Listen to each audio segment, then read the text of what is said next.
오늘 하나님의 말씀은 날마다 기도로 깨어있는 성도라는 제목으로 하나님의 말씀 전하도록 하겠습니다. 오늘 이 시간 우리 함께 예배드리는 우리 모두에게 기도의 문이 활짝 열리시기를 주님의 이름으로 간절히 소망합니다.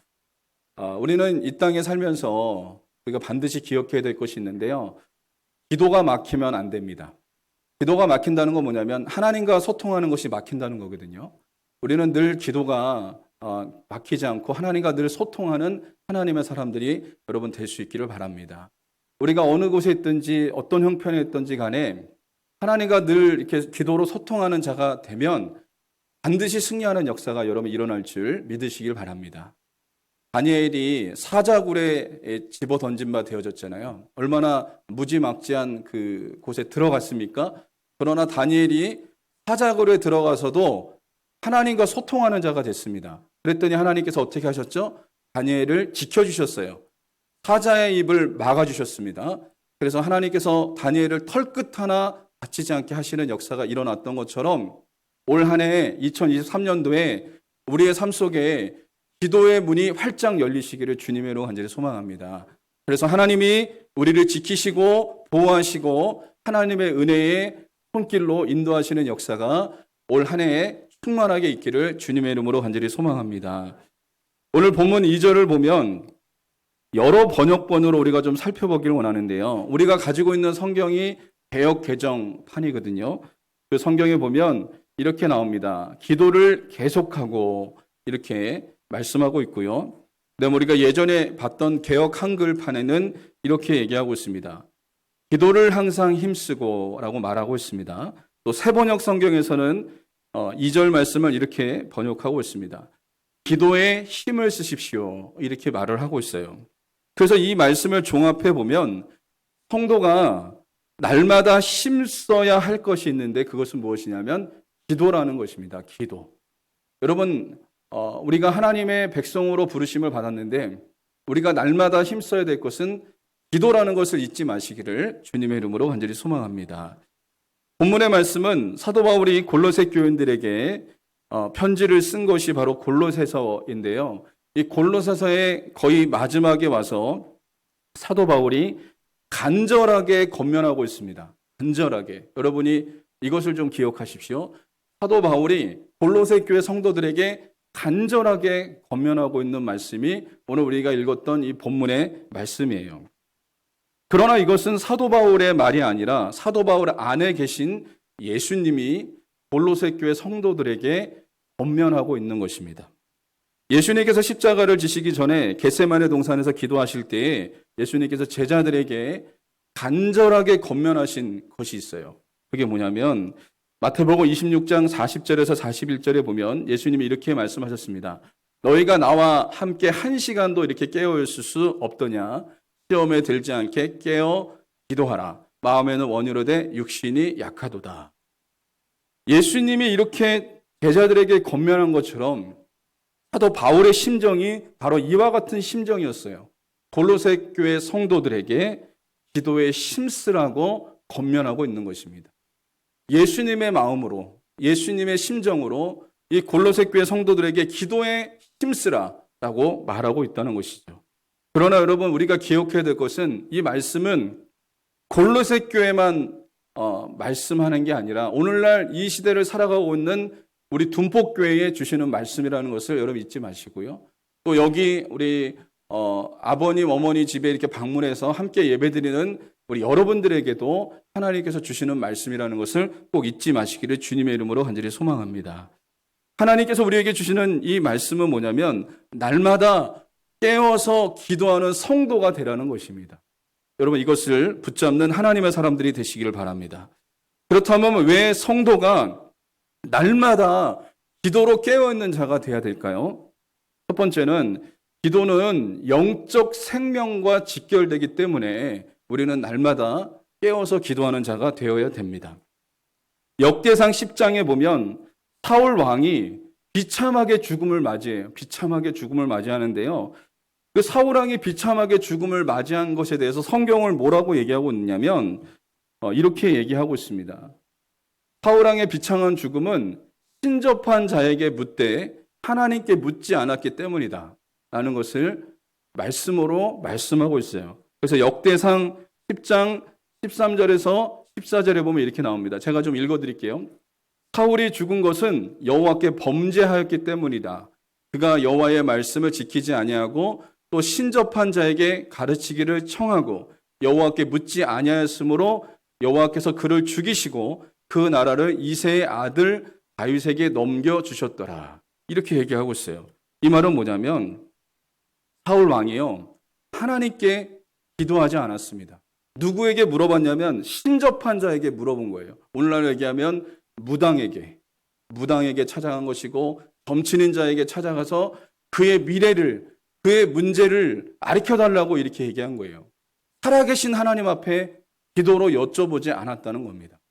여러분, 이게 우리가 좀 참 충격적인 소리인데 한마디로 얘기하면 사울 왕이 하나님께 기도하지 않은 죄로 죽었다는 거예요. 기도하지 않는 것이 이렇게 두려운 일이라는 것을 성경에서 우리에게 보여주고 있다는 것입니다. 사울 왕은요, 어려운 일을 당했을 때 살아계신 하나님 앞에 여쭤보면 되는 거거든요. 살아계신 하나님 앞에 여쭤보면 되는데 살아계신 하나님 앞에 여쭤보지 않고요, 그가 신접한 자를 찾아갔던 거예요. 왜 그랬을까요? 기도가 막혔기 때문에 그랬어요. 기도가 막혀서 하나님과 소통하지 못하는 그런 지경에까지 이르렀기 때문에 이 사람이 이렇게 되는 일이, 비참한 일을 맞이하게 되는 일이 일어났습니다. 그렇다면 여기서 우리가 좀 살펴볼 수 있는 것은 사울 왕이 왜 이렇게 됐을까요? 평소에 기도를 소홀히 하면 이렇게 될 수 있다는 것을 우리에게 말씀해 주고 있습니다. 그래서 여러분, 우리가 중요하게 여겨야 될 것이 있어요. 기도가 막히면 안 돼요. 하나님과 늘 소통하는 하나님의 사람들이 여러분 될 수 있기를 주님의 이름으로 간절히 소망합니다. 기도하지 않는 사람의 특징이 있습니다. 기도하지 않는 사람은요, 어려운 문제를 만났을 때 이 사람 저 사람을 찾아다닙니다. 그리고 누군가에게 도움을 요청합니다. 사람의 도움을 자꾸 요청하죠. 사람에게 그 문제를 해결해 달라고 자꾸 그 사람을 찾아다녀요. 그 사람에게 이 문제를 해결해 달라고, 이 문제를 어떻게 했으면 좋겠냐, 그렇게 물어보기는 하는데 하나님 앞에 기도하지는 않는다는 거죠. 여러분, 이게 너무나 안타까운 일입니다. 하나님은 분명히 살아계시거든요. 그래서 우리가 기도하면 응답하시는 분이 하나님이십니다. 그럼에도 불구하고 기도하지 않는 사람은 어떻게 하냐면 그 문제를 인간적으로 해결하려고 하는 그런 경향이 있다는 것입니다. 그래서 여러분, 기도하기를 힘쓰지 않으면 사울 왕과 같은 사람이 될 수 있다는 것을 우리에게 성경은 경고하고 있다는 거예요. 그래서 사무엘 선지자는 기도하기를 쉬는 것을 죄라고 말했습니다. 사무엘상 12장 23절에 보면 이렇게 얘기합니다. 같이 한번 여러분 읽어보겠습니다. 시작. 나는 너희를 위하여 기도하기를 쉬는 죄를 여호와 앞에 결탄코 범하지 아니하고 선하고 위로운 길을 너희에게 가르칠 것인즉. 여러분, 사무엘 선지자는 기도하기를 쉬는 것을 죄라고 여겼습니다. 기도 쉬는 것을 죄라고 여겼어요. 왜 그랬을까요? 그 이유가 있습니다. 기도가 여러분 영적 생명과 직결되는 문제이기 때문에 그렇습니다. 기도가 멈춰져 있다는 건, 여러분 기도가 막혀 있다는 것, 이것은 영적으로 죽은 것과 직결되어져 있기 때문에 내가 기도 쉬는 죄를 범하지 않겠다라고 말하는 것입니다. 그러므로 여러분, 성도가 날마다 기도로 깨어있는 성도가 되어야 되는 이유가 분명하죠. 그 이유는 뭐냐면 영적 생명과 직결되기 때문에 우리는 기도로 늘 깨어있는 하나님의 사람들이 될 수 있기를 주님의 이름으로 간절히 소망합니다. 사도 바울은 기도를 항상 힘쓰되 기도의 감사함으로 깨어있으라고 골로새서 4장 2절에 이야기하고 있습니다. 우리가 기도하되 절박한 마음으로 기도할 때도 있죠. 그리고 슬픈 마음을 가지고 우리가 기도할 때도 있습니다. 또 두려운 마음을 가지고 기도할 때도 있습니다. 그러나 놀라운 것은요, 기도를 우리가 어떻게 시작했던지 간에 두려운 마음을 가지고, 절박한 마음을 가지고, 슬픈 마음을 가지고 기도를 시작했을지라도 기도하는 자에게 주님이 주신 축복이 있어요. 그 사람이 어떻게 기도를 시작했던지 간에 하나님께서 감사함으로 마무리하게 하신다는 거예요.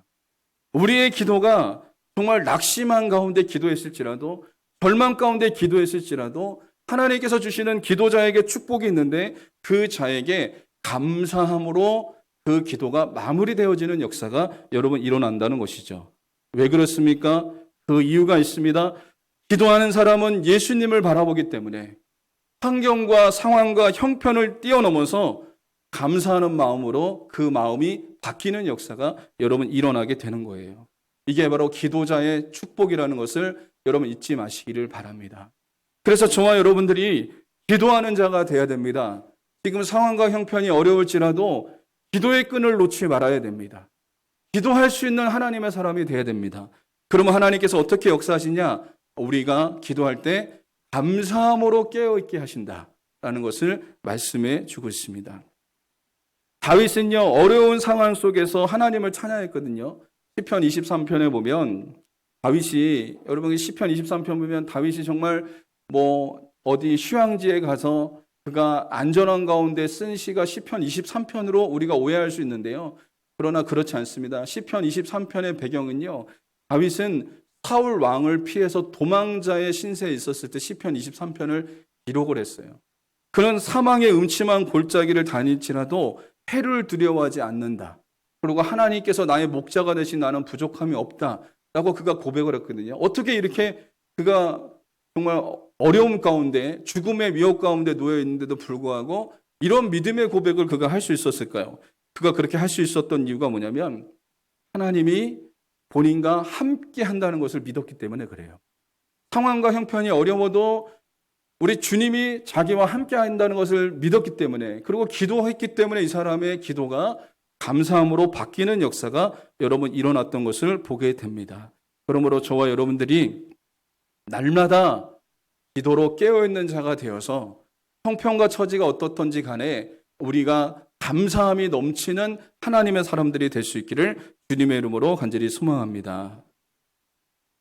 두 번째로, 왜 성도는 날마다 기도로 깨어 있어야 할까요? 기도를 통해서 우리는 사명을 감당할 수 있기 때문에 그렇습니다.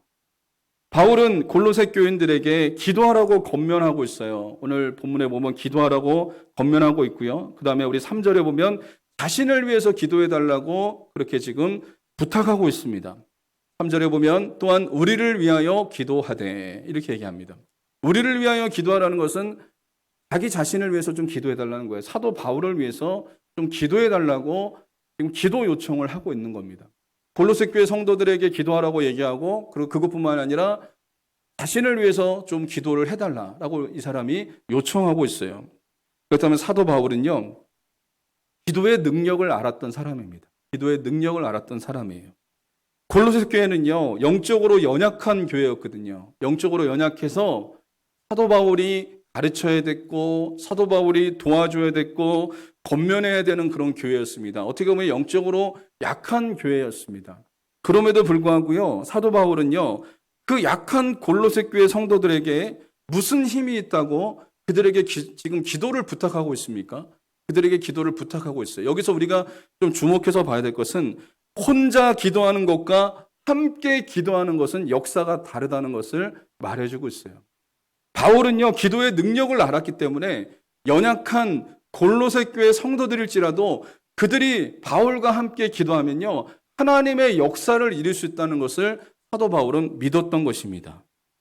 여러분, 예수님께서 우리가 기도하는 대로 하나님께서 역사하신다고 말씀하셨어요. 마태복음 18장 18절에 보면 이렇게 얘기합니다. 진실로 너희에게 이르노니 무엇이든지 너희가 땅에서 매면 하늘에서도 매일 것이요 무엇인지 땅에서 풀면 하늘에서도 풀리리라.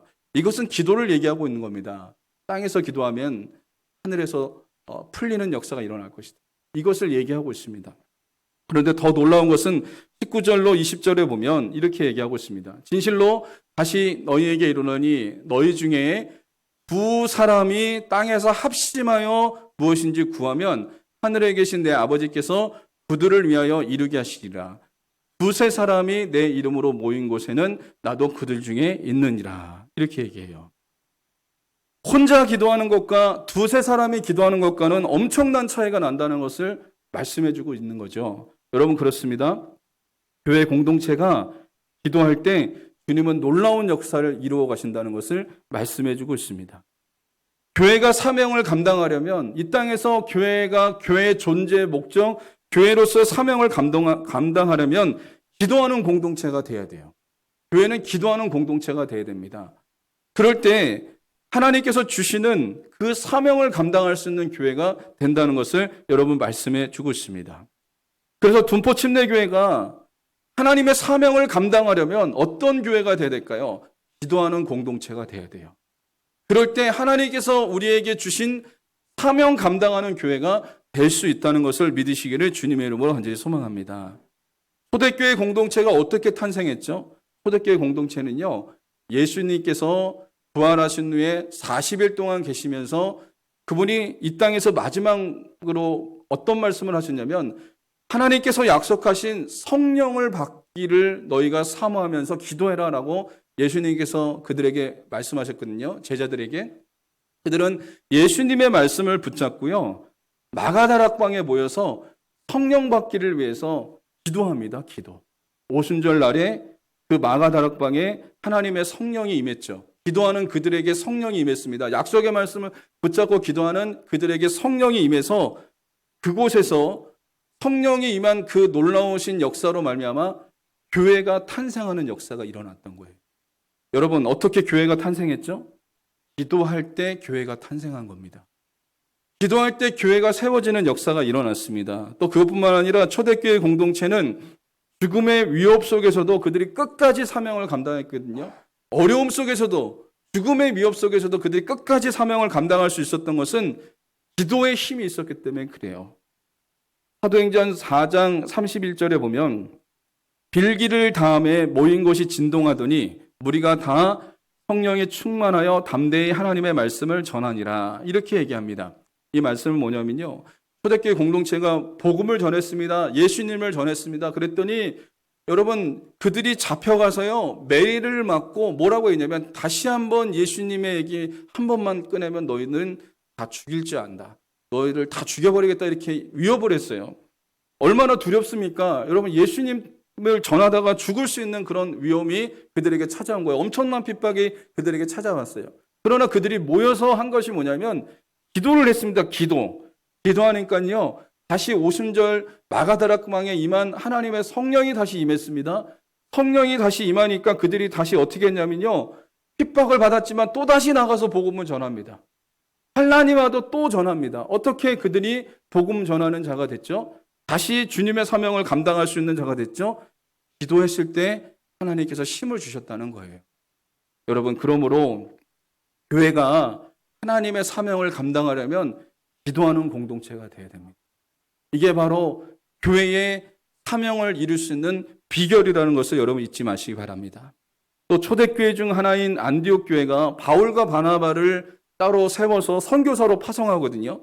그때도 그들이 기도하고 성령이 주시는 감동대로 바울과 바나바를 따로 그들에게 안수하고 선교사로 그들을 파송하는 역사가 일어났습니다. 그래서 사도행전 13장 2절에 3절에 보면 주를 섬겨 금식할 때에 성령이 이르시되 내가 불러 시키는 일을 위하여 바나바와 사울을 따로 세우라 하시니 이에 금식하며 기도하고 두 사람에게 안수하여 보내니라. 이렇게 얘기합니다. 어떻게 했을 때 하나님의 교회가 일을 했죠? 기도했을 때. 기도할 때 성령께서 지시하셨고 기도해서 그들을 안수해서 선교사로 파송하는 역사가 여러분 일어난 것입니다. 어떤 교회가 하나님의 사명을 감당할 수 있죠? 기도하는 교회가 하나님의 사명을 감당하는 역사가 일어날 줄 믿으시기를 주님의 이름으로 간절히 소망합니다. 그러므로 교회는요, 날마다 기도로 깨어있는 교회가 되어야 됩니다. 작년 제가 10월 말경에 새벽에 기도하는데 하나님께서 저에게 필리핀을 생각나게 하셨어요. 필리핀 실라이 교회 가서 제가 설교하는 그런 생각을 자꾸 하나님께서 주셨어요. 근데 저는 그 생각이 하나님께서 주시는 마음이지만 저는 별로 이렇게 가고 싶지 않았어요. 저는 여러분들에게 말씀드렸지만 가면 선교는 돈이 있어야지 가는 곳이거든요. 돈이 있어야지 가는 곳이고 그래서 거기서 선교 사역을 하는 것인데 그러나 하나님께서 계속해서 저에게 기도하는 가운데 필리핀에 가서 우리 원로 목사님께 세운 그 교회에 가서 그 교회를 좀 섬기고 돌아보고 와라라고 하는 마음을 계속해서 주셨습니다. 그래서 저는 하나님 앞에 순종했어요. 순종해서 지금 선교팀이 준비하고 2월 달에 나가지 않습니까? 근데 여러분, 제가 이 말씀을 왜 드리냐면 하나님은 기도할 때 하나님의 교회가 어떤 일을 해야 될지 가르쳐 주신다는 거예요. 그래서 우리는 하나님 앞에 기도해서 하나님이 주시는 방향대로 순종하며 나아가며 하나님께서 역사하시는 것을 믿으시는 하나님의 사람들이 될 수 있어야 됩니다.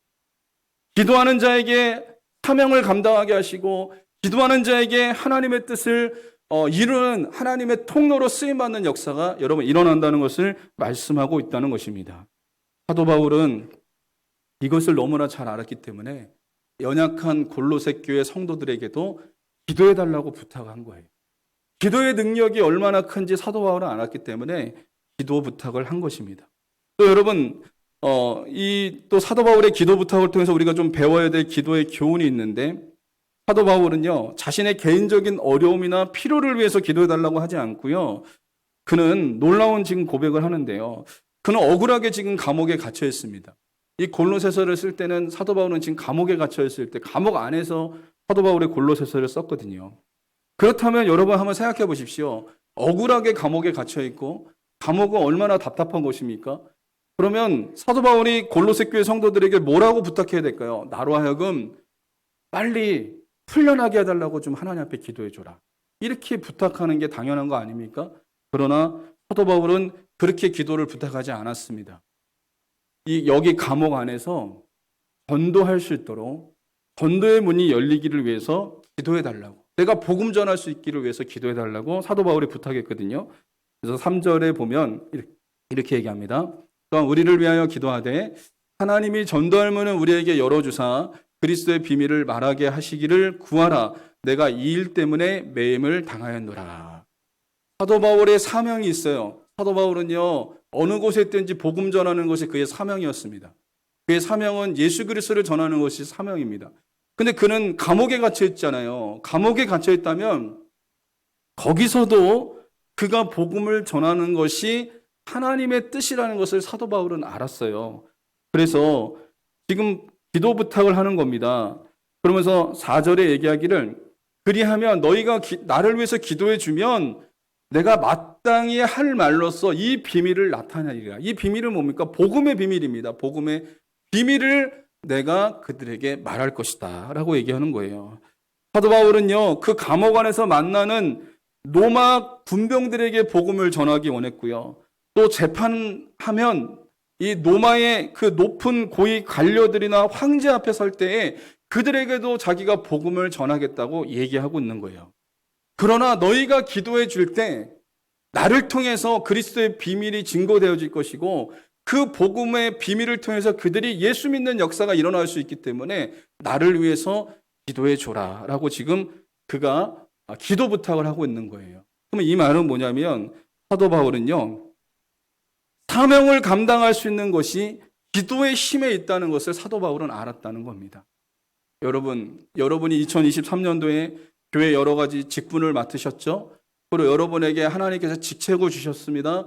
목사로서, 집사로서, 안수 집사님으로서, 권사님으로 또 여러 직책을 여러분들에게 주셨습니다. 또 성가대로, 찬양단으로 여러분에게 여러 직책들을 주셨는데 그 직책을 감당할 수 있는 힘은 어디서 오냐? 기도에서 오는 거예요. 기도에서. 사람의 힘으로 감당할 수 없습니다. 여러분, 교회 일은요, 똑똑하다고 하는 게 아니에요. 많이 배웠다고 하는 게 아닙니다. 하나님의 은혜가 있어야지 하는 겁니다. 하나님의 은혜가 있어야지 그 일들을 감당하는 겁니다. 사도 바울은요, 이걸 너무나 잘 알았기 때문에 기도를 부탁하고 있는 거예요. 기도의 힘이 강력하다는 걸 사도 바울이 알았기 때문에 지금 골로새 교회 성도들에게 기도를 부탁하고 있고, 그들에게 기도를 하라고 그러고 자신을 위해서도 기도하라고 이렇게 부탁하고 있는 것을 여러분 살펴볼 수가 있다는 거예요. 여러분, 그러므로 여러분이 어떤 일을 할 때 정말 지혜로운 사람은 어떤 사람이냐면 여러분의 부모님이 예수님을 믿으십니까? 그 부모님한테 기도 부탁을 할 수 있는 사람이 정말 지혜로운 사람이에요. 정말 지혜로운 사람입니다. 여러분, 하나님이 여러분의 가는 길을 열어주셔야죠. 여러분, 여기 학생들도 마찬가지고 청년들도 마찬가지입니다. 앞으로 취업을 앞두고 있거나 여러분이 공부하는 그 모든 길, 가는 길, 여러분 이 모든 길들은 하나님이 여셔야지 되는 거거든요. 하나님이 여시면 막을 자가 없는 겁니다. 그렇다면 여러분의 부모님이 예수님을 믿는다면 여러분이 부모님한테 기도를 부탁할 수 있어야 돼요. 그게 가장 강력한 힘이라는 것을 여러분 잊지 마시기를 주님의 이름으로 간절히 소망합니다. 그러면서 사도 바울은 골로새 교인들에게 뭐라고 하냐면 불신자를 대할 때 지혜롭게 대하면서 전도할 기회를 삼으라고 얘기하는데 5절과 6절에 보면 외인에게 대해서는 지혜로 행하여 세월을 아끼라. 여기서 외인은 누구냐면 불신자들을 얘기하는 겁니다. 예수 믿지 않는 사람들. 그리고 6절에 너희 말을 항상 은혜 가운데서 소금으로 맛을 낸과 같이 하라. 그리하면 각 사람에게 마땅히 대답할 것을 알리라. 이렇게 얘기합니다. 여기서 사도 바울이 중요한 말씀하는데 우리가 만나는 모든 사람이 전도 대상자로 여겨야 된다는 거예요. 여러분이 직장에서 학교에서 만나는 불신자들, 예수 믿지 않는 사람들, 그들이 다 누구냐면 전도 대상자라는 것을 잊지 말아야 됩니다. 여러분 안타까운 것은 불신자들이 교회 안 나오는 이유가 누구 때문에 안 나오는지 아십니까? 예수 믿는 사람들 때문에 교회 안 나옵니다. 이게 너무 안타까운 일입니다. 그리고 교회 다니다가 실족해서 떠난 사람들 대부분의 사람들이 왜 교회를 떠난지 아십니까? 교회에서 상처받아서 떠난 거예요. 교회에서 싸우는 모습, 교회에서 정말 은혜스럽지 못한 말들 이런 것들 때문에 사람들이 떠난 겁니다. 그렇다면 사도 바울은 지금 은혜 가운데 소금으로 맛을 낸과 같이 말을 하라고 얘기하는데요. 우리가 어떻게 은혜스러운 말을 할 수 있겠어요? 여러분, 우리 안에 예수님이 계신데 그 예수님을 의지하고 우리가 기도로 깨어있는 자가 될 때 주님과 연합해서 한 말을 하더라도 그 말을 하라는 거예요. 우리 안에 은혜로 충만한 자가 되면요, 나도 모르게 은혜스러운 말이 나갈 수 있게 되는 겁니다. 그래서 은혜로운 사람이 되는 거예요. 말 한마디를 해도 은혜스러운 말을 하는 거죠. 직장에서 또 학교에서 어느 곳에 있든지 간에 또 교회 안에서도 은혜스러운 말을 할 수 있는 비결이 뭐냐면 내가 기도로 깨어있는 자가 될 때 하나님의 은혜의 통로가 되는 역사가 일어날 수 있다는 거예요. 그래서 성도는 사명을 감당하기 위해서 기도로 깨어있는 자가 되어야 됩니다. 그래서 베드로전서 4장 11절에 보면 이렇게 얘기합니다. 같이 한번 여러분 읽어보겠습니다. 시작.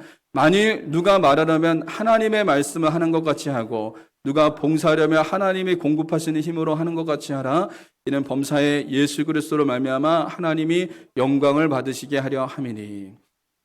말씀을 말하려면 말씀을 전하려면 하나님이 말하는 것처럼 하나님께 공급받아라라는 거예요. 누가 봉사하려면 어떤 일을 하려면 하나님이 공급하시는 힘으로 하랍니다. 여러분 어떻게 우리가 이렇게 하나님이 공급하시는 힘으로 말하고 하나님의 공급하시는 힘으로 봉사하고 하나님의 공급하시는 힘으로 일할 수 있죠? 우리가 하나님께서 우리에게 맡겨주신 사명을 어떻게 감당할 수 있죠? 위로부터 오는 힘이 우리에게 임해야 됩니다. 위로부터는 하나님의 은혜가 공급되어야 됩니다. 근데 위로부터는 하나님의 힘이 어떻게 우리에게 오냐? 기도할 때 부어지는 거예요. 기도할 때. 우리가 하나님 앞에 기도할 때 하나님께서 우리에게 힘 주시고 하나님께서 우리에게 은혜 주시고 우리로 하여금 사명 감당할 수 있는 능력을 주시는 분이 하나님이십니다. 어떻게 할 때요? 기도할 때 주시는 거예요. 그래서 사도 바울이요 골로새 교회 성도들에게 기도를 항상 힘쓰라라고 권면한 겁니다. 여러분 오늘 본문의 말씀을 여러분 이해하시겠죠? 왜 사도 바울이 골로새 교회 성도들에게 기도를 힘쓰라고 한 이 이야기를 여러분 아시겠죠? 왜 우리가 기도를 힘써야 되냐면 하나님의 사명을 감당하기 위해서 우리가 기도에 힘쓰는 자가 되어야 될 것을 말하고 있다는 것입니다. 그러므로 2023년도에 우리가 예수님의 제자로 우리가 살아가기 위해서 어떻게 해야 될까요? 날마다 기도로 깨어있는 성도가 되시기를 주님의 이름으로 간절히 소망합니다.